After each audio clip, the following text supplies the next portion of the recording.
So the last time I showed you this hydroponic cucumber, I showed you there were a few leaves wilted right here. Well, what's up guys? This is Daniel from Arms Family Homestead, and I'm out in the high tunnel today trying to get some work done. I don't know about you guys, but this time of year for me just gets so busy. Things like in the garden grow so fast, they can get so far ahead of you in no time at all. But we're kind of in a bit of a transition phase here. So a lot of our high tunnel was planted in, straight cool season crops, lots of greens, beets and carrots and Swiss chard, the bok choy, the lettuce. A lot of that stuff is starting to bolt on me. So I'm kind of transitioning, trying to get some of that stuff out. It's insane how much food you can grow in a small space. People ask all the time, about our greenhouse, our high tunnel, and they say they want to build one. How big should we build it? What should we do? Well, mine is 24 feet wide, 48 feet long, and it's probably 4 times bigger than what my family needs, because we end up giving away or throwing away a ton of produce because you can just only eat so much. But that's not what this video is about. So you guys know I love doing experiments in the garden. I love trying to grow different ways. I love trying to find ways to grow a garden that's less maintenance.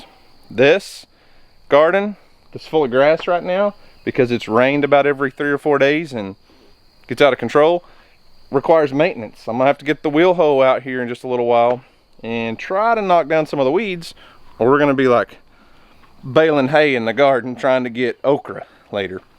But today's video is about my hydroponic cucumbers. So last year we started some experiments on hydroponic cucumbers. Got the idea from Leon, from Gardening with Leon, and he had all those 55-gallon barrels that he was growing cucumbers in. Well, last year I thought, well, let's try this in a 5-gallon bucket. And I planted some cucumbers in a 5-gallon bucket in just water and a hydroponic fertilizer mix, and it worked. It worked really good for several weeks, and then all of a sudden, just bam, the plant died. And I kind of thought it might have been the heat in the greenhouse. It does get hotter in here during the day. The 5-gallon bucket might have heated up too much. I thought, it's probably a heat issue, but I wasn't positive. So we tried again this year, and I've shown you guys this hydroponic cucumber since we planted it. It's been in several videos, and it finally started producing cucumbers, and then this happened. So the last time I showed you this hydroponic cucumber, I showed you there were a few leaves wilted right here. It just started producing cucumbers. There's 3 good cucumbers on there, and I told you the bucket might have been just a little bit low on water. So the bad part about a Kratkey system is you have all those roots that grow down into the water, and then they have what are called air roots. So if you get low on water and you fill that all the way back up, you'll drown the plant. Well, this plant that's now not looking so hot, obviously, he was struggling, so I added him some water. Now the water level was probably about 1/4. It had used that much before it really ever started producing cucumbers. So I added maybe 1.5 gallons, filled it up to about right here, which should have left it a lot of room for the oxygen to get through the oxygen roots at the top. Well, you can see, I thought it was completely dead. Hey, look here, a little bee. What are you doing, buddy? So I thought it was completely dead. I was fixing to pull it out yesterday, and then I come out this morning and it's showing a little bit of signs of life up here, and there's actually one little cucumber that's blooming. I mean, the leaves don't look very good, but the tops of every one of the vines here are actually starting to perk back up. I really can't explain it. I don't know what's going on. More than likely this thing's probably not going to produce very well if it does survive. But you can see, like, the main older leaves are done, but then everywhere where there's a little bit of new growth, it's starting to pick back up. So I'm going to go ahead and harvest these 3 cucumbers, just so they're not pulling moisture or pulling life out of the plant that it needs. But aren't those beautiful cucumbers though? I mean, come on now. So I'm just not sure about it. And that right there is kind of the reason why I like the 55-gallon barrel method for the cucumbers, I'll take you back and show you how those are doing. The 5-gallon bucket, I'm just not sure if it's going to work. It's not due to heat this year. That didn't die because of the heat, because Oklahoma's had a really strange weather pattern this spring, and it's just not really been hot at all yet. So it may get above 90 in the greenhouse during the day right now, but it's not getting, you know, in that 100-degree range. About fell down. You know, I don't know how this is going to recover. I don't know if it'll ever fully recover. Obviously, it's been knocked way back. And that was the second year in a row we've failed. I mean, not miserably, but pretty much failed on the 5-gallon bucket cucumbers. So the difference in the 5-gallon bucket and the big 55-gallon barrel is about 50 gallons of water. So if water was the issue back there on the 5 gallons, I don't think it'll ever be an issue on the 55-gallon barrel. So let's go look at these cucumbers real quick. Now I really should trellis these better. I mean, I let that one grow up a string to the roof, and it's making its way up. Other one's just kind of like a waterfall effect. They'll grow everywhere. There's plenty of room on the ground. But these two cucumbers were planted well after that one. I don't remember how long exactly, but these two are just banging along. I mean, I need to continue to wrap this guy around the string so that he grows up, but it's starting to get covered in little cucumbers. Now this variety is called Devia. It was we've got that on Leon's suggestion.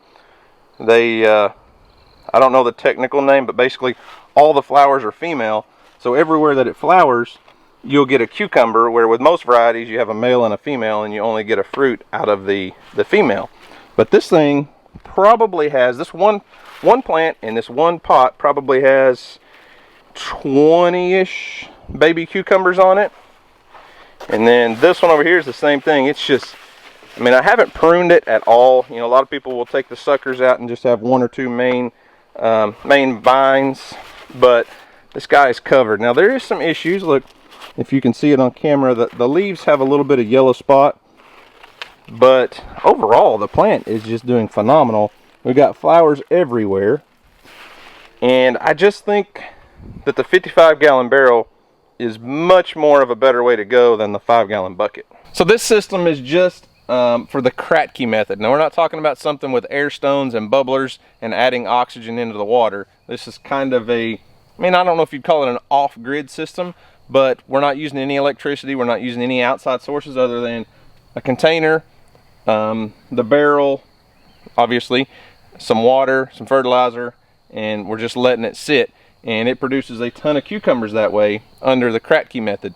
Now, just like I said earlier, having 55 gallons of water, and that plant can continually grow roots down into the water, and say at the end of the life cycle of this plant, say it uses 20 gallons of water, you know, you've still got a ton down there as a reserve, and you're not constantly trying to figure out a way to add water back in. On the 5-gallon bucket method, you know, if you added in just a little bit of water once a week to kind of keep that level about the same, it might work, because you'd never have that huge swing in water levels, and you wouldn't drown the roots possibly. But yeah, so 5-gallon bucket cucumber, pretty much a fail again this year. But I've got a ton of other stuff growing and just booming in here. So I also have a first-time experiment with a hydroponic pepper that I've been showing you guys. This is a bell pepper plant, and this thing is doing really good. I've never grown a hydroponic pepper plant, but this guy has blooms all over it. It's about, I would say it's getting close to 2 feet tall right now, and it's just starting to put on its first little peppers. So it's got the bloom on it, still got the blossom on there, so it looks like it's starting to rot, but it's not. There's a couple more right there, and I'm actually really impressed with a hydroponic pepper. Literally have not done a single thing since I planted it except just watch it. And that's not the only thing that's booming in here. I told you guys a lot of our spring crops are starting to fail. Our cool season crops, you know, are bolting and starting to get pest damage. I haven't sprayed anything, but squash and zucchini, oh my gosh, is killing it right now. Now I'm starting to see some bad signs of pests in here. I don't like that. They're just starting to lay their eggs. Haven't had any damage yet, but squash bugs will be a huge problem soon. I hate them. Look at this. This is that Zephyr squash I told you earlier about, or told you about in another video. It's yellow and then it has a green stripe and the end of it's green. This is my favorite squash ever, hands down. Love it. Had a few problems up here. I'm not sure what happened. They started growing and started rotting. I need to get those out of there. I'll feed those to the pigs. But this squash just grows so many squash on each vine. Got a couple zucchini in here I need to pick. Those are ready to pick right there.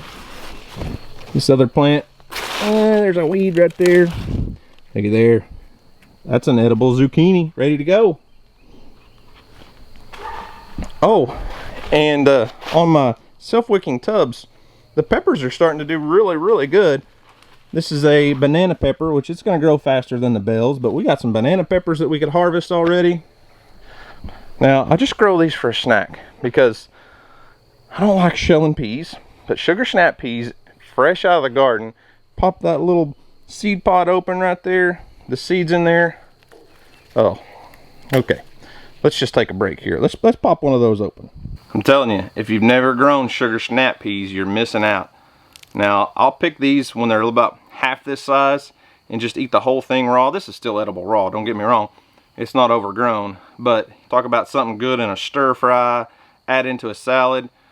I just don't like shelling peas. At least not these green English peas. But look at these. See these little guys in here? If the camera will focus on them. These little green jewels are like my favorite little garden snack. Those guys right there, oh my goodness. It's literally like candy. I'm not kidding. Sugar snap peas, before those peas really mature in that pod, I could eat thousands of them. And there's one vegetable that I will not touch in a can from the grocery store, and that's English peas. Some of you probably love English peas. I cannot stand it. It's terrible. Fresh sugar snap peas, shelled, eaten fresh, incredible.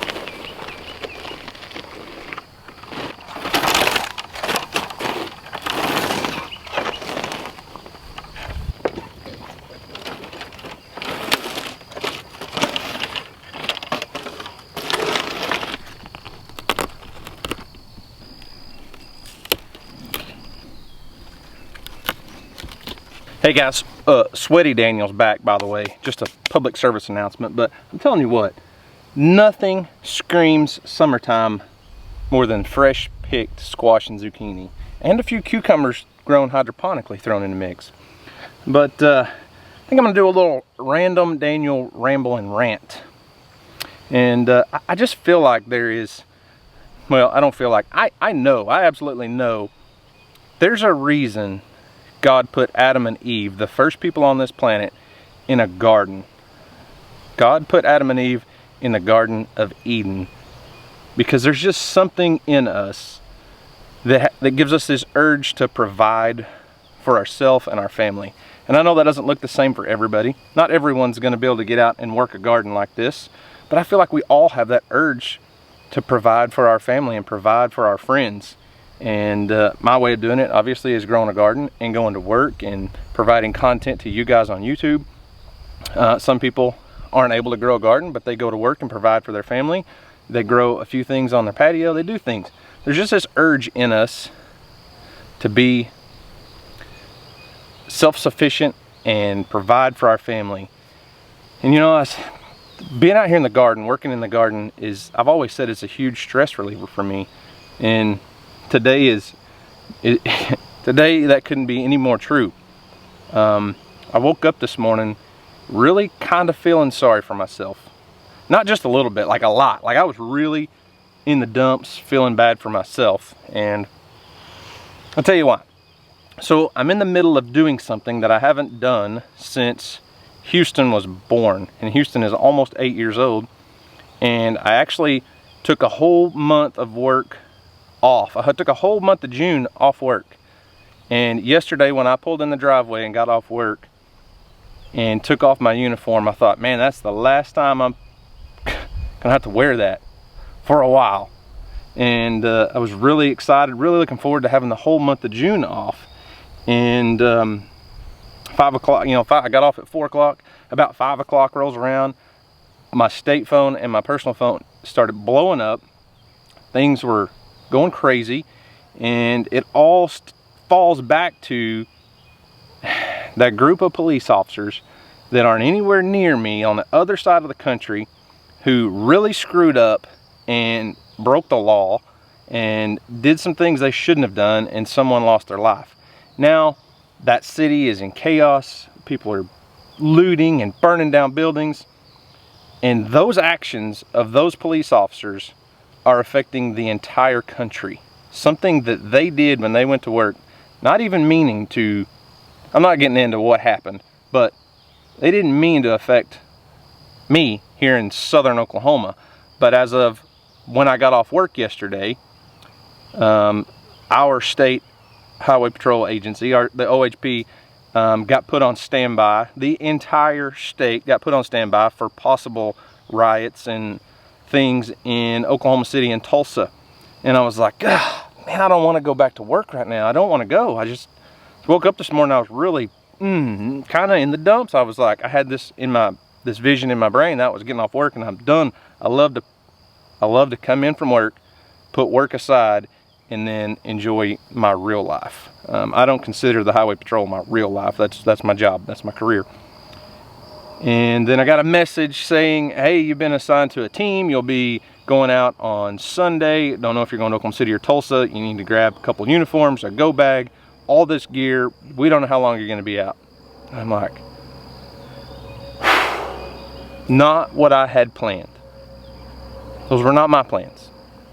And being out here in the garden has really helped me this morning. It's given me an hour to sit out here and push that wheel hoe back and forth and just think about a lot of things. And you know, it's not my plan, but maybe it's God's plan. Maybe something going on. It's just what the Lord wants us to do, and hopefully everything comes out peacefully. I don't want to see Oklahoma spread into these riots that other states are experiencing, other cities are experiencing.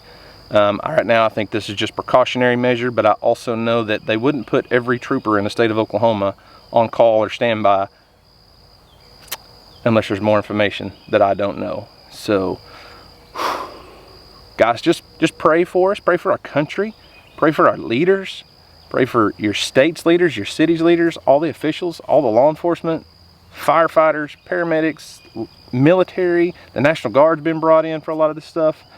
This is chaos, and this is stupid. It's entirely stupid. The actions of 3 or 4 police officers across the country are affecting all of us.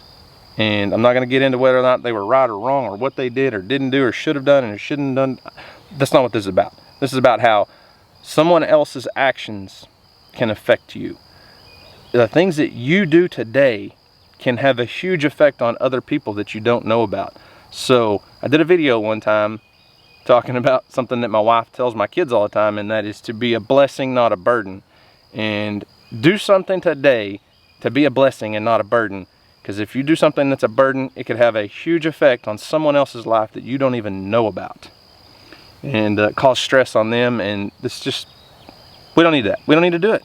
Everybody, just get along.